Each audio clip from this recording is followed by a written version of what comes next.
le Premier ministre est obligé d'avoir un ministre de la Défense qui est indépendant dans son activité journalière, mais qui suit une politique générale du Premier ministre. Il faut dire que Smotrich est trop jeune pour ce poste.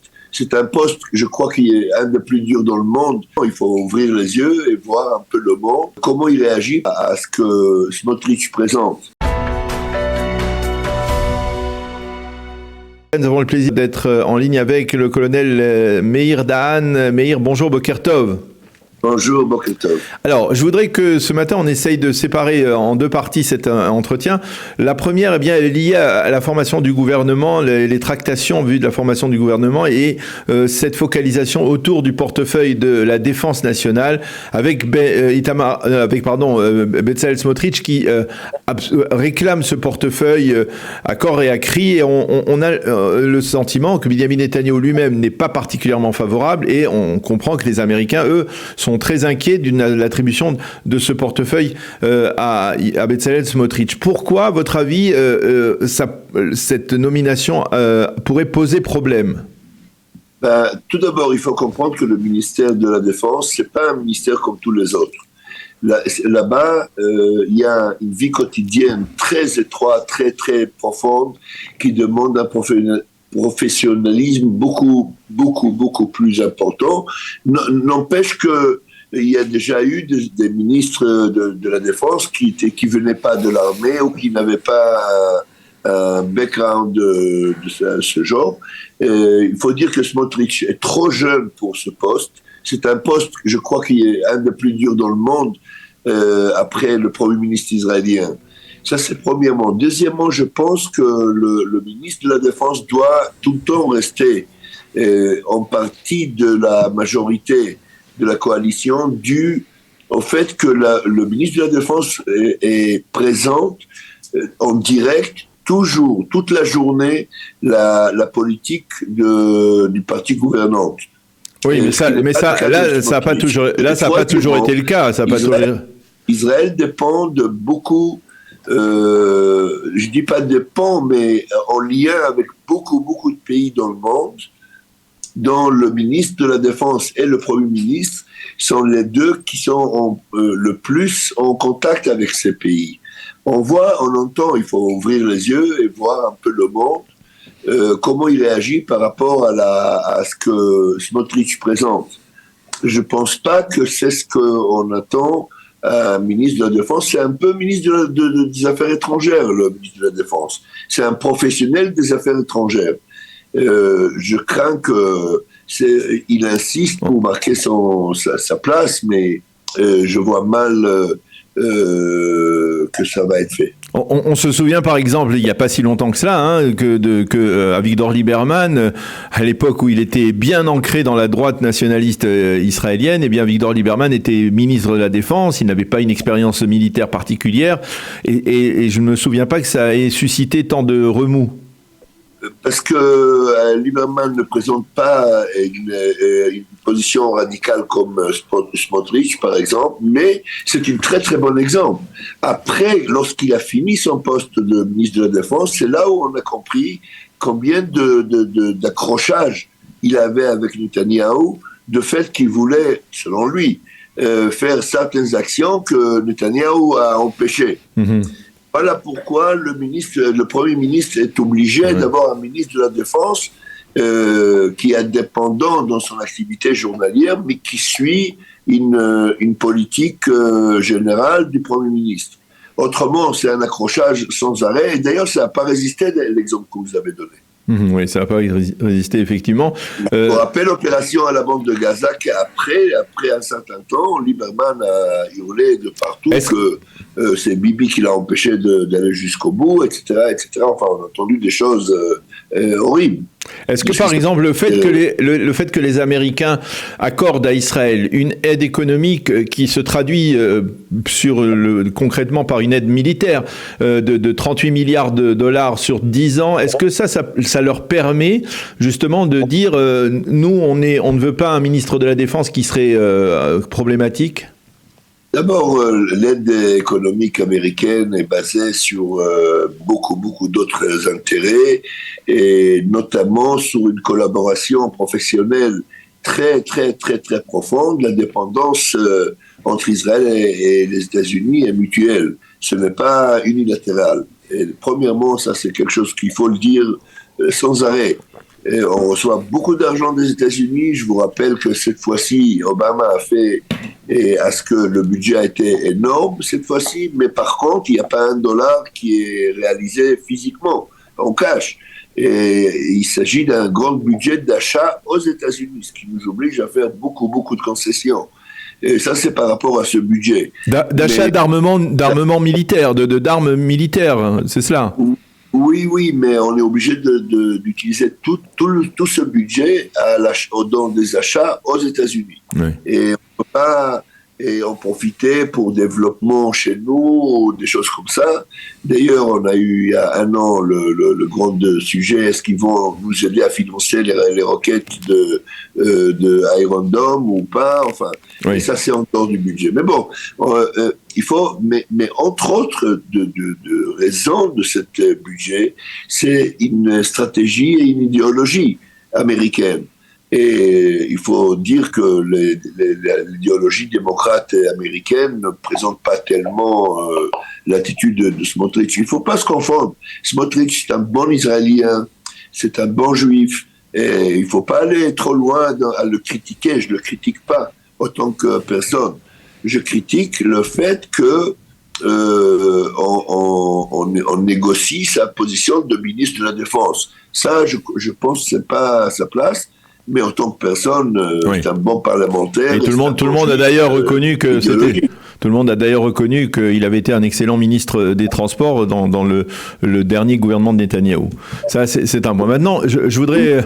qu'il était un bon, mais bon, il était moins d'1 an, alors. Oui, vous n'avez pas eu le temps.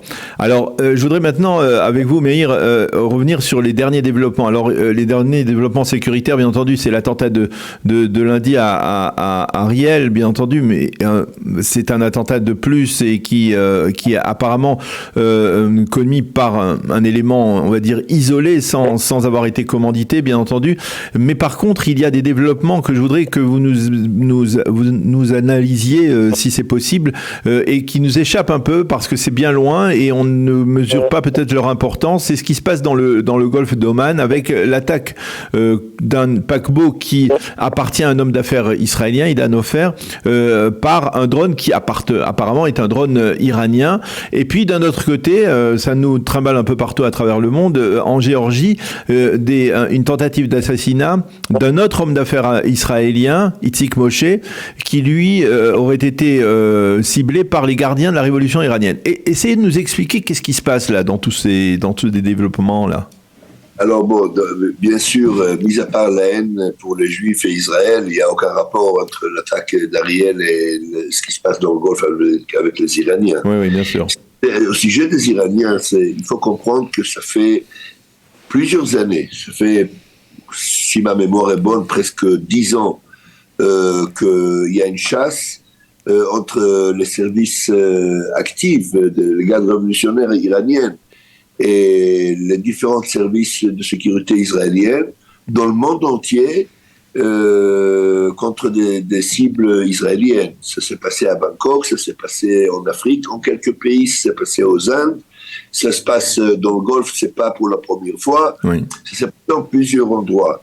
Les gardes révolutionnaires iraniennes essaient de se venger sur toutes les actions qui sont liées à Israël, à Téhéran et partout dans le monde.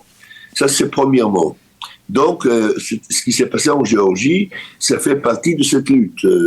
Et là, c'était une opération vraiment extraordinaire, quelque chose...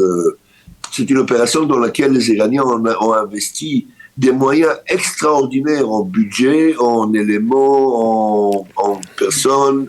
Ils ont sélectionné les gens là-bas un par un.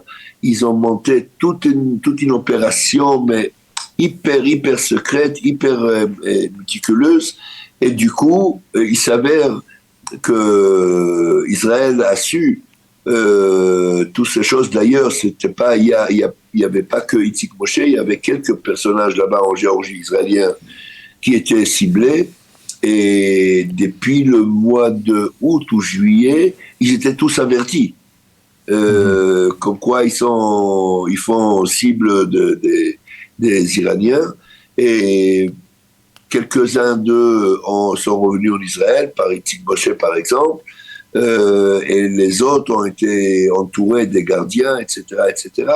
C'est quelque chose d'extraordinaire. Et au moment où ils allaient passer aux actions, les services géorgiens sont mis sur place et ils ont arrêté tout ça veut dire, vous êtes en train de nous dire, Meir, que en fait, les gardiens de la Révolution sont en permanence focalisés sur des tentatives d'attentat contre des cibles israéliennes. Et quand on parle de cibles israéliennes, c'est pas obligatoirement une ambassade, mais ça peut être même des hommes d'affaires. Disons que c'est des hommes d'affaires. Ils ont même tenté, je vous rappelle, ce qui s'est passé en Turquie il y a 3 mois, ce qui s'est passé contre le consul à Londres. Enfin, il y a plein de cibles. Ils essaient de toucher n'importe quel Israélien qui est un peu connu, qui a une position pour pouvoir monter un attentat. Et du coup, il s'avère que les gardes révolutionnaires, c'est une bonne gruyère pour nous, pénétrer complètement. On arrive à vraiment suivre leurs actions. Et vous dites que les accidents arrivent toujours. Vous dites que les gardiens de la Révolution sont infiltrés par des éléments, par des agents israéliens. Il y a des agents israéliens qui ont réussi à s'infiltrer ? Non, je dis qu'on arrive à démanteler toutes leurs mauvaises intentions, grâce à Dieu. Jusqu'à présent. Et donc cette tentative serait liée également à ce que l'on a vu il y a 2 jours contre le pétrolier, le cargo appartenant à Idan Ofer. C'est lié, tout ça c'est lié. Oui, bien sûr. Mais là, il s'agit d'un drone qui a été lancé du Yémen. Il n'a pas été lancé de l'Iran. Mm-hmm. C'est un drone iranien. L'ordre est iranien, comme tous les autres ordres d'ailleurs.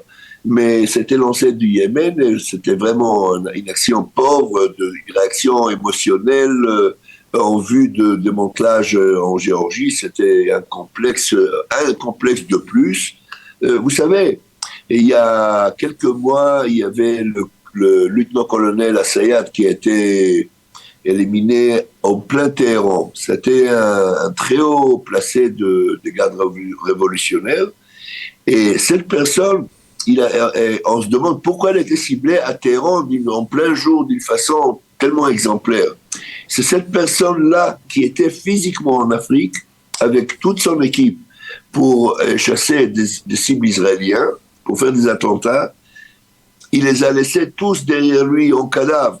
Toute son équipe a été tuée en Afrique et lui il s'est sauvé, il les a abandonnés, il s'est sauvé. Si vous voulez, je ne sais pas qui s'est vengé sur lui, si c'est les Iraniens ou les autres. Alors, vraiment, tout est lié. C'est une grande histoire.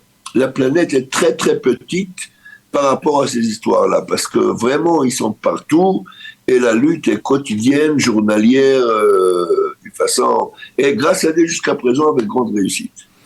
Donc vous êtes en train de nous dévoiler un petit peu de la réalité de ce que l'on pourrait appeler la guerre secrète entre Israël et l'Iran, une guerre qui se déroule au jour le jour.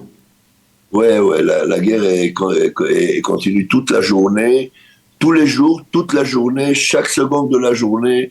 Elle est étalée dans plusieurs niveaux. Ça va dans la technologie, ça va dans la guerre physique, les accrochages physiques entre des équipes. Ça va vraiment de partout. Et les Iraniens, malheureusement, ils ont l'habitude de mettre de désarroi là où ils sont. Ils ont aucune limite, aucune frontière. Ils s'en foutent d'aller en plein Istanbul alors que c'est leurs amis. Alors voilà, et on souffre de ça. Mais bon, on lutte. C'est un peu notre destin, non ? Oui, on l'a bien compris. En tout cas, merci beaucoup, colonel Meir Dahan, de nous avoir éclairé donc sur cette face cachée, on va dire, de la guerre d'Israël que mène Israël contre l'Iran. Pas tous les jours, donc.